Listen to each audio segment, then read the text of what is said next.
আমরা জিলহজের প্রথম দশকের তাৎপর্য এবং গুরুত্ব সম্পর্কে জানি না বললেই চলে। এই কথাগুলো বারবার বলা দরকার। আমি আপনাদেরকে উদাত্ত আহ্বান জানাতে চাই, আপনারা এই কথাগুলোর ফেরিওয়ালা হয়ে যাবেন, এই কথাগুলো অন্যের কাছে পৌঁছে দিবেন। জিলহজের এই 10টা দিনের ইবাদত করলে আল্লাহ তাআলার কাছে এটা যত প্রিয় হয়, অন্য কোনো সময় ইবাদতে আল্লাহ তাআলার কাছে এত প্রিয় না। আল্লাহর কাছে এই দশকের ইবাদত অন্য দশকের বা অন্য যে কোনো সময়ের ইবাদতের চেয়ে বেশি গুরুত্বপূর্ণ। আল্লাহ বেশি খুশি হন এই সময় ইবাদত করলে বান্দা। সাহাবীরা জিজ্ঞাসা করলেন, ওয়ালাল জিহাদু ফি সাবিলিল্লাহ, হে আল্লাহ রাসূল, অন্য সময় কেউ আল্লাহর রাহে জিহাদ করলো, জিহাদ করলো মানে জীবন দান করার জন্য প্রস্তুতি নিল, সে ওইটা আল্লাহকে সমর্পণ করে দিল গোটা জীবনটাই, তার মর্যাদাও কি এই সময় ইবাদতের চাইতে বেশি না? তখন নবী সাল্লাল্লাহু আলাইহি ওয়াসাল্লাম বললেন, না, ওয়ালাল জিহাদু ফি সাবিলিল্লাহ, অন্য সময় জিহাদ করলেও এই সময় ইবাদতের সমান হয় না।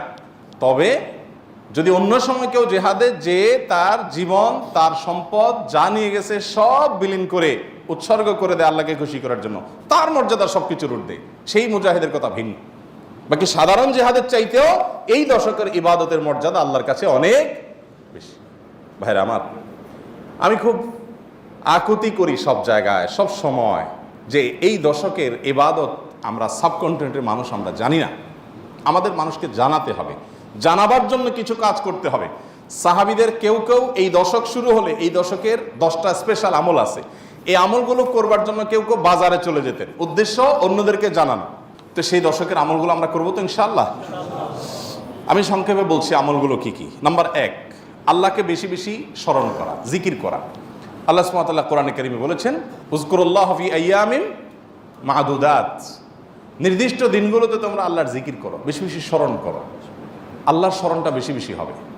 এখন স্মার্টফোন, এটার এঙ্গেজমেন্ট আমাদেরকে আল্লাহর স্মরণ তো পরের কথা, দুনিয়ার অন্য কোনো কিছু স্মরণ করতে দেয় না। এজন্য এটা নিয়ন্ত্রণ করা ছাড়া মানুষ কখনো মোত্তাকি হওয়ার কোনো সুযোগ নাই। নেক্সট সূরাতে শয়তান আসে যে আমি তো ওয়াজ শুনি মোবাইলে, নেক্সট সূরাতে শয়তান আসে আমি তো কোরআন তেলাওয়াত শুনি। আরে ভাই, ওয়াজ শুনেন আর কোরআন তেলাওয়াত শুনেন, প্রত্যেকটা জিনিসের একটা লিমিটেশন আছে। ফরজ নামাজ চলে যাচ্ছে, আপনি মোবাইলে কোরআন তেলাওয়াত শুনতেছেন, সওয়াব হবে না গুনাহ হবে? আপনি ওয়াজ শোনার নাম দিয়া আজে বাজে জিনিসও দেখছেন, চান্সে এসে যাচ্ছে চোখের সামনে, ক্লিক করে দেখে ফেলছেন, তাহলে আপনার জন্য এই মোবাইল টিপাই জায়েজ নাই, কারণ আপনি নিয়ন্ত্রণ করতে পারেন না। ভাইরা আমার, এই দশকে আল্লাহর স্মরণ যেন হয়, সেজন্য অন্য সময়ের মতো বিশেষভাবে স্মার্টফোনের নিয়ন্ত্রণ খুব বেশি জরুরি, খুব বেশি জরুরি। আল্লাহ আমাদেরকে তৌফিক দান করুন। আল্লাহর স্মরণ কিভাবে করবেন? যত প্রকার জিকির আছে সেগুলো করবেন, কোরআন তেলাওয়াত, সকাল সন্ধ্যার জিকির, উঠতে বসতে জিকির, দোয়া, সেগুলো পড়বেন বেশি বেশি। আর স্পেশালি বিশেষভাবে একাকী বসে চিন্তা করবেন, আল্লাহ তাআলা আমাকে সৃষ্টি করেছেন, কত মানুষ আছে যা আমার মতো নেয়ামত পান নাই, আল্লাহ তাআলা আমাদেরকে কত নেয়ামত দিয়ে রেখেছেন। সেদিন এক ভদ্রলোকের একটা প্রশিক্ষণে অংশগ্রহণ করেছে, উনি প্রশিক্ষণ দিতে গিয়ে একটা কথা বললেন যে ভাই, আমাদের সাথে শিম্পাঞ্জির মিল 99.9 কত পার্সেন্ট যেন উনি বললেন, অর্থাৎ 100-র কাছাকাছি, সামান্য একটু বেশ কম হওয়ার কারণে ও শিম্পাঞ্জি হয়েছে, আমি মানুষ হয়েছি। আল্লাহ তাআলা সৃষ্টি করছেন যে সব কিছুতে প্রায় কাছাকাছি, একটু পার্থক্য, এই জন্য আমি মানুষ হয়েছি আর সো ওইটা হয়েছে। এই যে পার্থক্যটুকু, এই সামান্য পার্থক্যটুকু যদি একটু হেরফের হয়ে যায়, মানে 0.1% বা তারও অর্ধেকও যদি হেরফের হয়, তখন একটা মানুষ বিকলাঙ্গ হয়ে, প্রতিবন্ধী হয়ে জন্ম নেয়। সবই ঠিক আছে, শুধু ওইটুকু একটু বেশ কম। আল্লাহ তাআলা কত পারফেকশন এনেছেন আমার মধ্যে, কত পারফেক্ট আমাকে বানিয়েছেন। আল্লাহর নেয়ামত নিয়ে চিন্তা ভাবনা করা, এটা আল্লাহর স্মরণের অংশ। সেদিন এক ডক্টরের কাছে গেলাম, প্রফেসর, সিনিয়র মানুষ, তিনি দীর্ঘ সময় আমাকে বোঝাতে লাগলেন বিভিন্ন বিষয়, আল্লাহ কিভাবে আমাদেরকে সৃষ্টি করেছেন। আমি তো সায়েন্সের ছাত্র না, মুগ্ধ হয়ে গেলাম শুনে, সুবহানাল্লাহ, কিভাবে সম্ভব? আমরা যে খাবার গ্রহণ করি সেগুলো কতগুলো ধাপে মল হয়ে, মূত্র হয়ে আমাদের শরীর থেকে বের হয়, তার আগের ধাপগুলো কি, কিভাবে এগুলো আল্লাহ রাব্বুল আলামিন এইভাবে সেট করলেন। এটা এইভাবে কাকতালীয়ভাবে হতে পারে না কোনো পরিকল্পনা ছাড়া। মলদার সম্পর্কে বললেন যে মলদার নিচে, এখানে আল্লাহ পিঠে দিয়ে দিতেন, বুকে দিয়ে দিতেন, তাহলে আপনি কিভাবে আপনার শরীরের আবর্জনাগুলো বের করতেন? কত কঠিন হতো। পারফেক্ট জায়গা আল্লাহ সেট করেছেন। আবার সেটাকে এমনভাবে আল্লাহ তাআলা তৈরি করেছেন যে মলমূত্র এমনিতে বের হয়ে যায় না, ওইটা বন্ধ থাকে। আবার যাতে বের হওয়া সহজ হয় তার জন্য পানি যতটুকু প্রয়োজন মলের সাথে ততটুকু দেওয়া হয়, আঠালো পদার্থ তৈরি হওয়ার ব্যবস্থা করা হয়, না হলে এটা ছিঁড়ে যাবে, ফেটে যাবে। মানে কত কিছু যে আছে। প্রায় 2.5 ঘন্টা, আমি একটা রোগী, আমাকে উনি 2.5 ঘন্টা সময় দিলেন। অবশ্য রাতে অন্য রোগী ছিল না কেউ, সব শেষ রোগী ছিলাম আমি। 2.5 ঘন্টা উনি আমাকে বোঝালেন এবং আমি মুগ্ধ হয়ে গেলাম, সব ভুলে গেছি আমি কাজ কাম বাদ দিয়ে। সুবহানাল্লাহ। বললেন যে ভাই, আল্লাহ তাআলা কি নিয়ামত আপনার ভিতর দিয়ে রাখছে, আপনি এটা বুঝেন তো আপনার কপাল সিজদায় অবনত এমনিতেই হয়ে যাবে। তো আল্লাহর স্মরণের অংশ হিসাবে এগুলো, যে আল্লাহর কুদরত নিয়ে চিন্তা করা। আর সব বাদ দেন, আল্লাহ আমাকে হাত পা সুস্থ রেখেছেন, কত মানুষ অসুস্থ। সাধারণ নেকামলগুলো বেশি বেশি করবেন। সাধারণ নেকামল যেমন কোরআন তেলাওয়াত করা, দান সাদাকা করা, নফল রোজা রাখা, তাসবিহ তিলাওয়াত করা, ভালো কথা বলা, সৎ কাজের আদেশ দেওয়া, অসৎ কাজ থেকে বাধা প্রদান করা, এই রুটিন ভালো কাজগুলো, নর্মাল ভালো কাজগুলো পরিমাণে বেশি বেশি বেশি বেশি করতে থাকবে। 3 নম্বর আমল হলো গুনাহের কাজ এই 10 দিন অন্তত অন্য সময়ের চাইতে একটু হলেও কমাবার চেষ্টা করবেন, গুনাহের লাগামটা ধরার চেষ্টা করবেন। কারণ এই দশক মর্যাদার দশক, এই দশক আমলের দশক। অতএব এই টাইমে গুনাহ করলে অন্য টাইমে গুনাহের চাইতে বেশি ভয়াবহ হবে, এটা কমাবেন। 4 নম্বর আমল হলো যাদের হজের সামর্থ্য আছে তারা হজ করবেন। 5 নম্বর আমল হলো যাদের কোরবানি করার সামর্থ্য আছে তারা কোরবানি করবেন। 6 নম্বর আমল হলো যারা কোরবানি করার নিয়ত করেছেন জিলহজে চাঁদ ওঠার আগে আগে চুল, নখ, গোপ, অবাঞ্ছিত লোম ইত্যাদি কেটে ফ্রেশ হয়ে এই 10 দিন আর সেগুলো কাটবেন না। এটা করবেন হলো কোরবানির পরে। তাহলে জিলহজের চাঁদ ওঠার সম্ভাবনা সোমবার সন্ধ্যায়, সোমবার দিনের বেলার মধ্যে এগুলো সব ফ্রেশ করে আপনি অপেক্ষা করবেন কিসের জন্য? কোরবানির জন্য। এই 10 দিন পর্যন্ত আর নখ কাটবেন না, চুল, গোপ কোনো কিছু কাটবেন না। এটা কোরবানি যিনি করবেন তিনি করবেন। যদিও কোনো কোনো বর্ণনার আলোকে বোঝা যায় যারা কোরবানি করবেন না তারাও যদি এটা করেন তাদেরকে আল্লাহ তাআলা আজর দান করবেন। 7 নম্বর আমল হলো তাকবীর, তাহমিদ, তাহলিল বেশি বেশি পড়া। ফাকফিরু ফিহিন্না মিনাত তাকবীরি ওয়াত তাহমিদি ওয়াত তাহলিল। নবী সাল্লাল্লাহু আলাইহি সাল্লাম বলেছেন এই দশক যখন শুরু হবে তখন তোমরা বেশি বেশি তাকবীর বলবে, মানে আল্লাহু আকবার বলবে, বেশি বেশি তাহলিল বলবে, বেশি বেশি তাহমিদ বলবে, লা ইলাহা ইল্লাল্লাহ বলবে, আলহামদুলিল্লাহ বলবে। এই জন্য এই 10 দিন পুরো সময় জুড়ে এটা করবেন।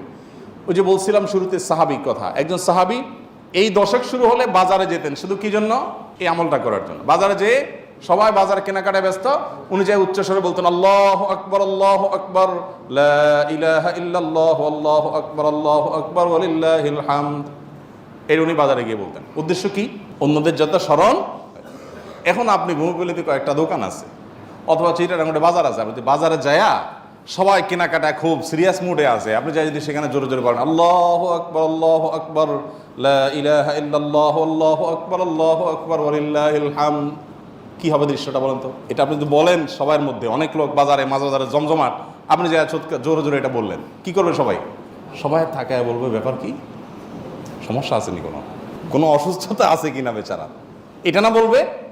ওই যে সবাই যে অসুস্থ, সবার যে ইমানের রোগ, তাকওয়ার রোগ, এই জন্য সুস্থ মানুষকে কি মনে হয়? অসুস্থ মনে হয়। কারণ এটা তো দেখতে অভ্যস্ত না সে। আমি এই জন্য বলি ভাই, এই সুন্নতটা ওই সাহাবীর সুন্নতটা জিন্দার নিয়তে একটু দোকানে যায়, যা সবাই চা খাচ্ছে একটু একটু চিৎকার করে বলার দরকার, একটু জোরে বলেন যাতে তারা শুনে।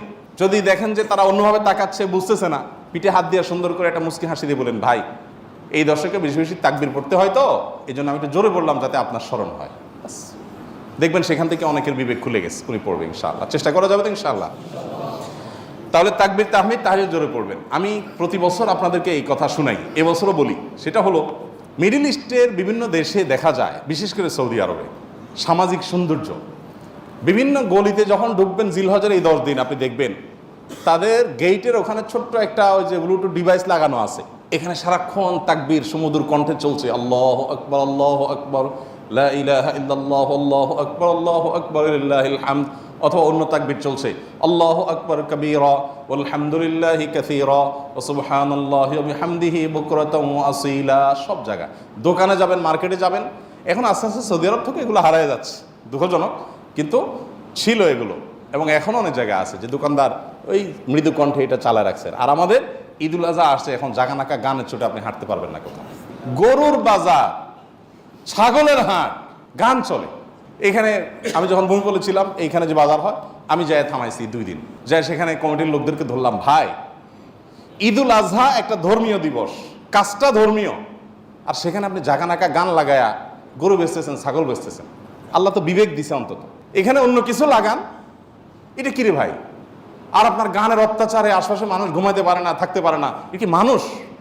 এ কোনো মনুষ্যত্ব তো থাকার কথা না। 2বার আমি গেছি শরীরে, এবং যা তাদেরকে অনুরোধ করে হাতে পায়ে ধরে বুঝায় থামাইছে।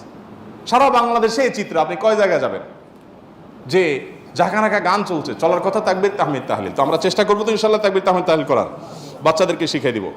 আর আরাফাতের দিন সকাল থেকে, জিলহজের 9 তারিখ ফজর থেকে নিয়ে 13 তারিখ আসর পর্যন্ত প্রত্যেক নামাজের পরে একবার করে তাকবীরে তাশরিকটা বিশেষভাবে পড়তে হবে, নারী পুরুষ সবাই। আর 9 নম্বর আমল হলো আরাফাত দিন রোজা রাখবেন। আরাফাত দিন রোজা রাখলে কি লাভ হবে? 1 বছর আগের আর 1 বছর পরের অগ্রিম, পরের বছর যদি বাঁচেন সেটারও ছোটো ছোটো গুনাহগুলো আল্লাহ তাআলা মাফ করে দিবেন। আর 10 নম্বর আমল হলো